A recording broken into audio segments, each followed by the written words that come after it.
Now you really can't.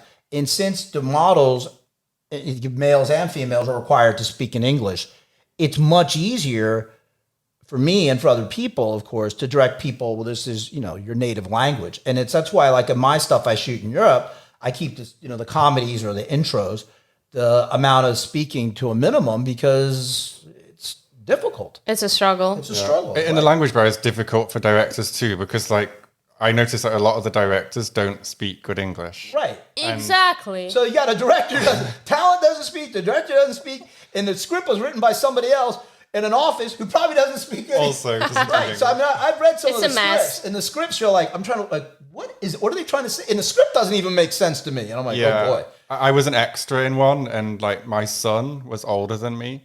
Yeah.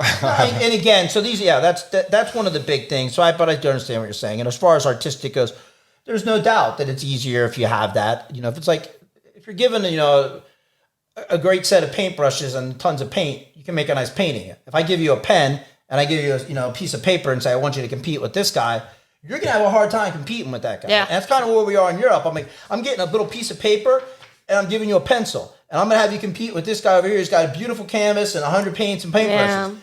So it makes it a struggle. Yeah, this is where Fake Hub are smart, though, aren't they? They just do film in native languages and they subtitle. They did. Now most of what they do, they limit the amount of speaking. They don't really do that. They don't do the subtitling as much. Really? No. Most of the stuff is spoken in English now, where they don't let the girls speak, and they interact that way. Because I'm friends with the owner, very good, and I know what they're shooting, and they've kind of made it, and especially with the transition that they've done with they have another program. Where, again, they're having the girls speak, but they will subtitle English because some of the girls' English isn't good. For example, there's one of the new sites that they just launched. The owner's son was like, hey, look at this. What do you think? And I was looking at it objectively, critiquing it. And what they had done, because the female talent English wasn't the best, she spoke in English, but they subtitled her English. Right? They put what she was saying, which was actually good. Yeah, because it was English, but English so you could even understand it better. Yeah, I think the thing I'd be worried about. I haven't worked with many models that don't speak good English, and the porn that we make is very vanilla. But if you're doing, that because you don't speak Hungarian? I didn't. I mean, I booked a lot of Russian models, and we had to use Google Translate, or I'd hire an interpreter for the day. But I think if I was doing a hard scene, I'd be worried about things like consent, because how do you... You're very nice, Tommy. Most directors don't care about that. Well, I don't film those things, but I mean, how do you get the message right? We have 3 different models. I have a Hungarian, an English, and a Russian one now, because of the problems we've had from not on my set, but other sets in the past.